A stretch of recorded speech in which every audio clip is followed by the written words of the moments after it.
Tell me one thing, क्या आपको 95% से ऊपर लाने हैं अपने बोर्ड्स एग्जामिनेशन में?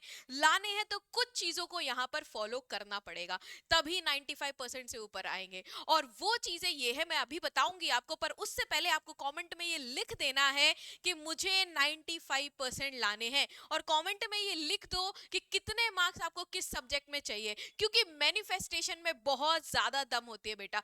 पहली चीज तैयारी में जो आती है वो मैनिफेस्ट करना ही है। अगर आप किसी भी चीज को मैनिफेस्ट नहीं कर रहे हो, मान के चलो वो आपको मिलेगी ही नहीं। वो तभी मिलेगी जब आप उसे मैनिफेस्ट करो। तो कमेंट में लिख दो। अब हम बात करने जा रहे हैं कुछ ऐसी टिप्स की जो काफी ज्यादा जरूरी है आपके बोर्ड एग्जामिनेशन में मार्क्स लाने के लिए। वो क्या है? सबसे पहली चीज जो आपको बोर्ड एग्जामिनेशन में करनी है वो पहले है सिलेबस खोलना है। और सिलेबस खोलकर आपको सबसे पहले उन्हीं को करना है चैप्टर्स को जो सबसे ज्यादा क्या है, मार्क्स गेनिंग है। तो आपको यहाँ पर सीबीएसई की ऑफिशियल साइट से यहाँ पर सिलेबस को क्या है देखना है। और उसके साथ में जो हाई वेटेज टॉपिक है, हाई वेटेज टॉपिक, उन्हीं को आपको यहाँ पे सबसे पहले पढ़ना है। क्योंकि जब आप हाई वेटेज टॉपिक को पढ़ेंगे सबसे पहले, तो फिर आपके अंदर एक कॉन्फिडेंस आएगा। समटाइम्स ऐसा होता है कि हम 15-15 घंटे पढ़ लिए हैं, 20-20 घंटे भी पढ़ लेते हैं बच्चे यहाँ पर, लेकिन वो ऐसे टॉपिक्स को पढ़ लेते हैं या ऐसे चैप्टर्स को पढ़ लेते हैं जिनका कोई भी, अगर हम बात करें जिनसे 2 नंबर का आने वाला है, 3 नंबर का आने वाला है, तो फिर क्या है, आपका टाइम वेस्ट हो गया है। तो भाई आपको हाई वेटेज टॉपिक की यहाँ पर जरूरत है। सेकंड सबसे इंपॉर्टेंट टिप जो आपके बोर्ड एग्जामिनेशन में आपको बाकी सभी स्टूडेंट से अलग कर देगी, वो टिप है आपके लिए क्या, वो प्रो टिप है आंसर राइटिंग। हर कोई बताता है लेकिन हम सब करते नहीं हैं। अगर आपको ऐसा लगता है कि बिना आंसर राइटिंग के हो जाएगा, तो आप बहुत बड़ी गलती करने के लिए यहाँ पर जा रहे हैं। क्योंकि जो भी होने वाला है वो सब आंसर राइटिंग से ही होगा। प्रॉपर आंसर आप लिखोगे तो आपके मार्क्स आएंगे। क्योंकि आपने अगर पढ़ा कितना भी हो, देखो मैं ये मानती हूँ कि अगर आप बोर्ड के एग्जाम दे रहे हो तो सभी बच्चे पढ़ के जाएंगे। कोई बहुत ज्यादा पढ़ के जाएगा, कोई बहुत कम पढ़ के जाएगा। लेकिन आपने कभी नोटिस किया है कि कोई बच्चा जो साल भर नहीं पढ़ा, उसके भी काफी अच्छे नंबर आते हैं उस बच्चे से जो साल भर पढ़ रहा है? क्यों? क्योंकि वो सिर्फ पढ़ रहा है, आंसर राइटिंग नहीं कर रहा।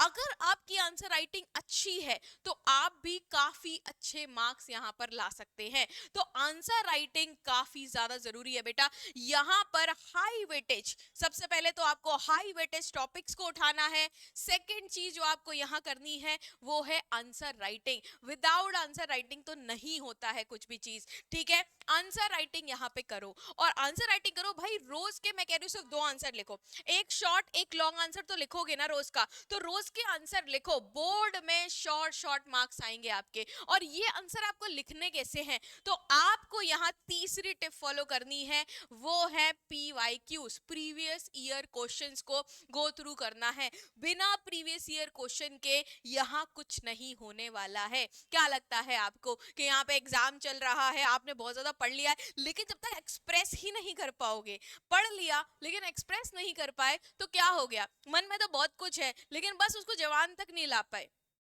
तो कुछ नहीं होने वाला। वैसे मन में तो काफी चीजें चल रही हैं लेकिन आप उसको लिख नहीं पाए, तो कुछ भी नहीं होने वाला है। यहाँ पर आपको यहाँ उसको एक्सप्रेस करना पड़ेगा। और उसके लिए जो आपको ब्लूप्रिंट है वो PYQ है, क्योंकि PYQ के थ्रू हो जाएगा।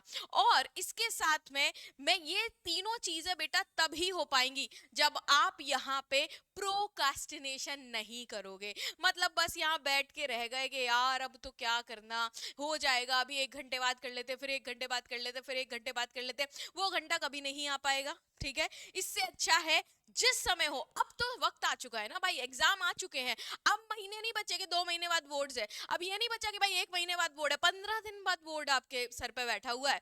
तो जब इतना जल्दी बोर्ड आपके सर पे बैठा हुआ है तो प्रोक्रेस्टिनेशन छोड़ दो ना यार। क्यों कर रहे हो, क्यों पड़े हो चक्कर में? प्रोक्रेस्टिनेशन को यहाँ छोड़िए, तब ही कुछ हो पाएगा।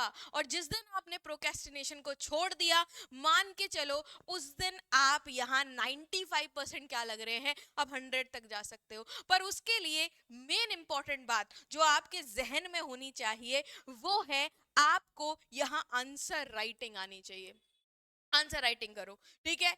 और इस पे एक गोल्डन टिप मैं जो आपको दूं ना, वो आपके लिए गोल्डन टिप ये है कि आपको यहाँ फोन कर करके दूसरों से नहीं पूछना है कितना सिलेबस हो गया, कोई रियलिटी नहीं बताता।